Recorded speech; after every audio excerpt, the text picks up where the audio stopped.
why don't you take a seat and tell me what appears to be the problem. Welcome to an exciting new episode. I don't know if it's exciting, but I think it is. So I do know. Of Consult the Doctor, where I have 4 more questions for us, and we are going to go over them, and we're going to start with question 1. I'm going to write down the timestamp. How can I improve my handwriting while also keeping the pen intact? In other words, not wear out the nib, etc. As I was reading this, I thought of the Roman proverb, sine sacrificio nulla victoria. Without sacrifice, no victory. Improving your handwriting is can be a long journey, and a journey that I think is very rewarding, but a journey that takes time, like any journey. You can go down the grocery store 5 minutes away, or you can go farther away, and you may discover whole new shores, so to speak.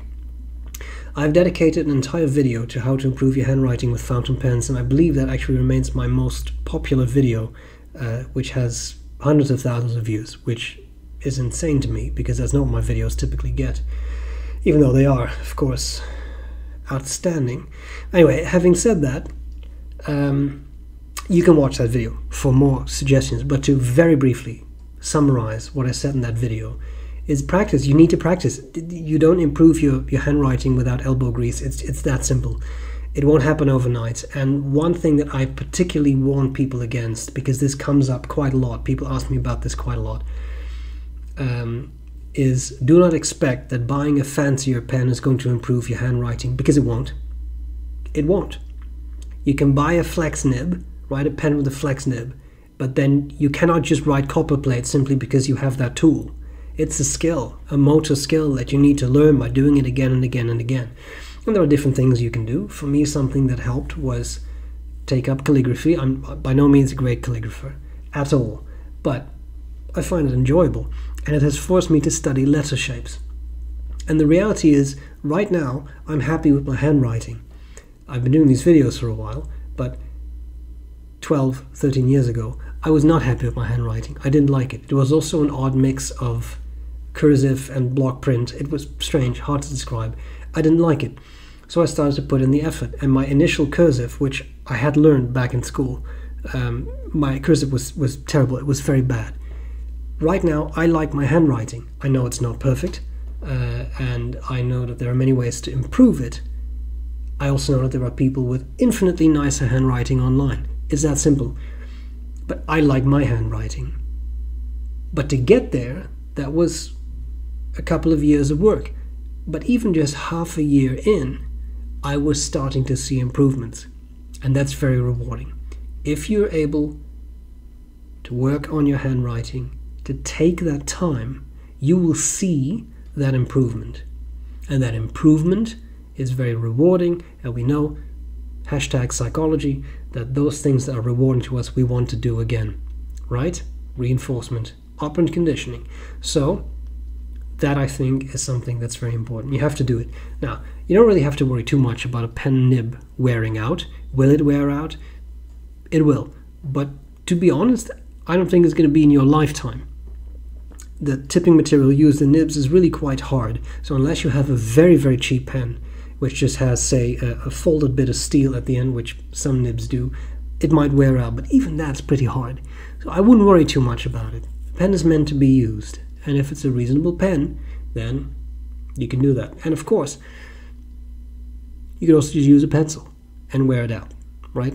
It's the motion that matters, not necessarily, in my mind, the specific writing instrument. So I hope that helps. Okay, I'm going to move on to the second question, and this one I can be very brief about this one, etc. How do you clean ink off your hands? There are different ways to do it. There are specialized products.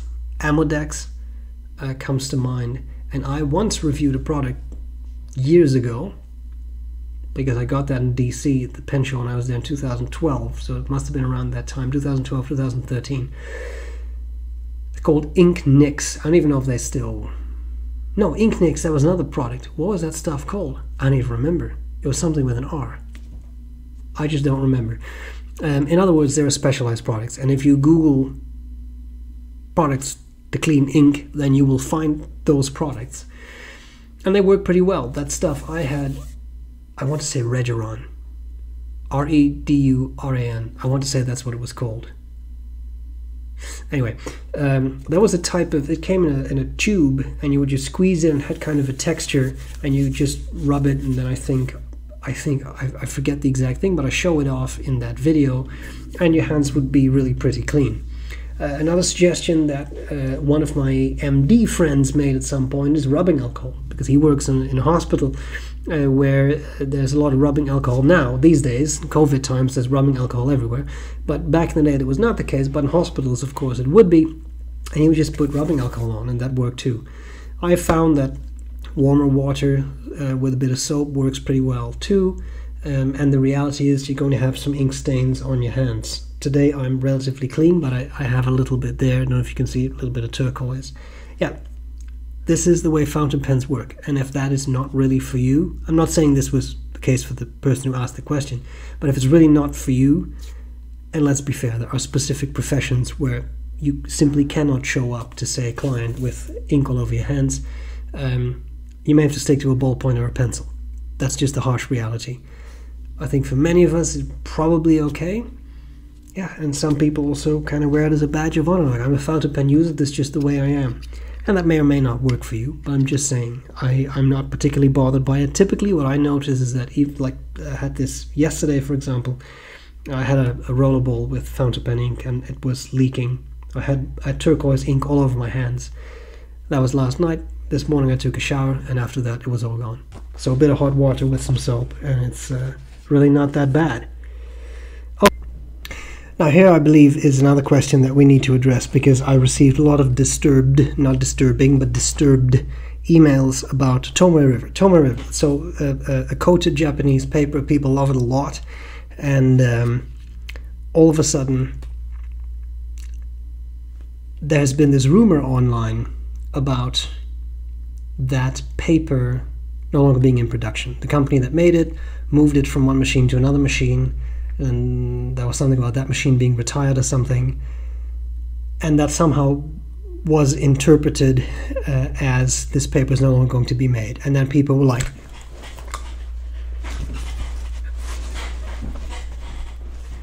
in a nutshell, which is okay, but it turns out to be, so it seems to be largely a misunderstanding. I read a wonderful post to which I was referred by a viewer, and I'm sorry because your screen name eludes me for the moment, but a very good blog post by Fude Fan. I'll try to link to it if I don't forget. But that blog post explains this person has actually been in touch with the manufacturer of Tomoe River, and what they were saying is, we are likely going to outsource the production of Tomoe River paper to another company. As Shakespeare would say, much ado about nothing. Now, of course, that outsourcing might never happen, and Tomoe River may be a thing of the past. Here's what I would say about that, and I think this is a very important point.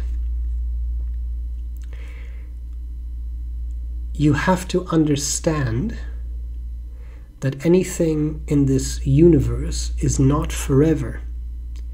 Your pens are not forever. At some point they may break or deteriorate, or may be lost to you, or you may step on them, or whatever. At some point the sun is going to burn out, and it'll be gone, and it's gone. Our little solar system is going to be gone, right? That's just how it is, and that's okay, because that's how things progress. That would be sad, but I mean, it's okay. I don't even know if it would be that sad. In any case, with pens, with inks, with paper, especially when it comes to the consumable products in this hobby, like ink, like paper. At some point they may stop making that stuff. Your specific favorite. Would that be sad? Yeah, because it's your favorite product. But I remember once having a discussion with the incredible Paul Rutte of Akkerman in The Hague. And the question we posed to him was, but what about Omas turquoise? They know that was when Omas was still in business. They're not making their turquoise anymore. What do we do? And Paul said, then there will be another turquoise. And that really stood out to me. This is a real pen person, but someone who's been in the pen business for quite a while. And that answer stood out to me because I loved it. Because it applies to so much more than just pen stuff. At some point, that one thing may no longer be there. It may no longer be made. And that's okay. Because then there will be something else. Now imagine that the outsourcing does not happen and Tomoe River will never be produced. The final Tomoe River paper has been made. There will never be any more Tomoe River paper in the entire universe. Then there will be something else. It may not have exactly the same properties, but this gives you an opportunity to explore, to look for other products that you may enjoy even more than the stuff that you used before.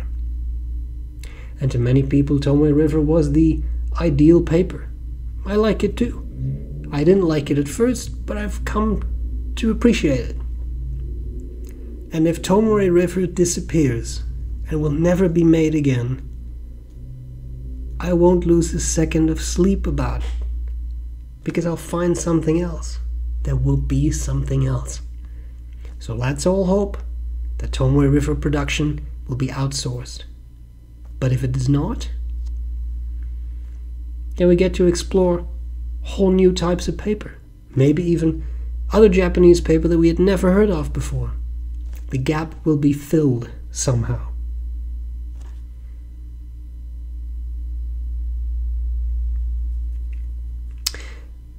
A big thank you to Fude Fan, by the way. That was an excellent blog post, and I really appreciate taking the time to actually fact check and contact the source, and it kind of ends the hopefully the panic that people had. Okay, let's do the final question for the day. Why is the room empty? Is it because viewers complain, or is it stoic? That's an interesting question.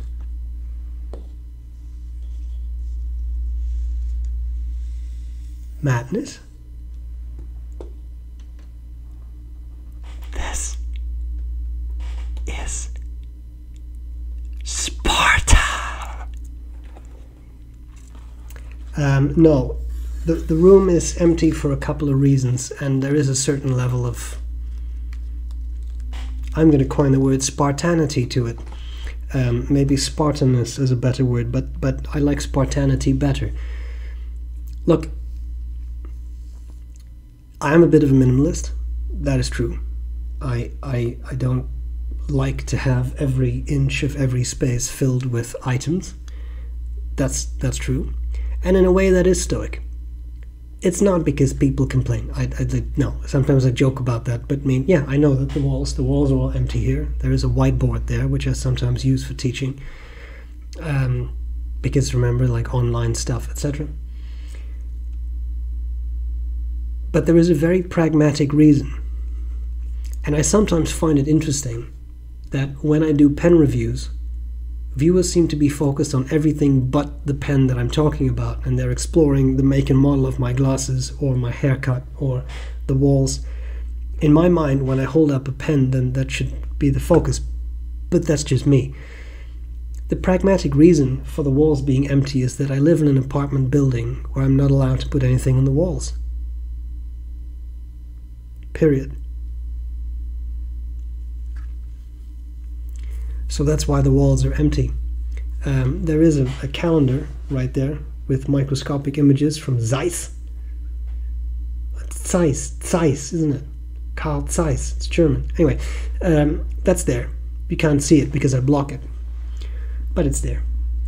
Now, having said that, because I don't mean to ridicule, this is a fair question. It is a little stoic to ask yourself how many things you really need.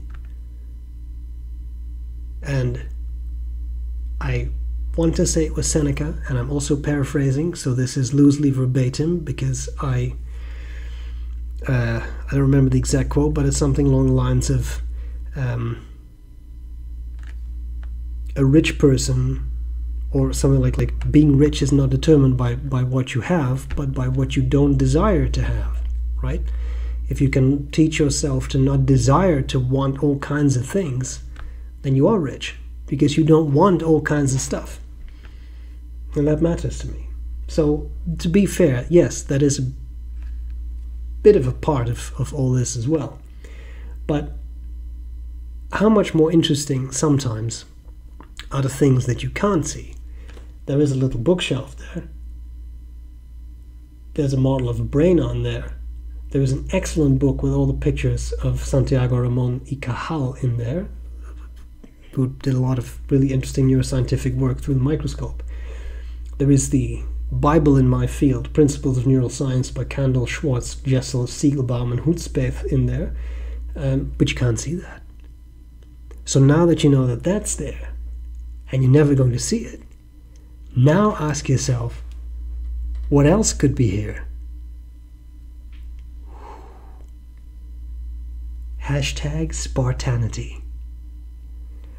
I hope this was interesting, and I'll gladly see you later. That's a really nice outdoor knife, by the way. I'm not an aggressive person. I just, you go hiking sometimes in interesting country. I hope this was useful, and I'll gladly see you later. Please keep the questions coming, and let me know what your opinions are below. Bye!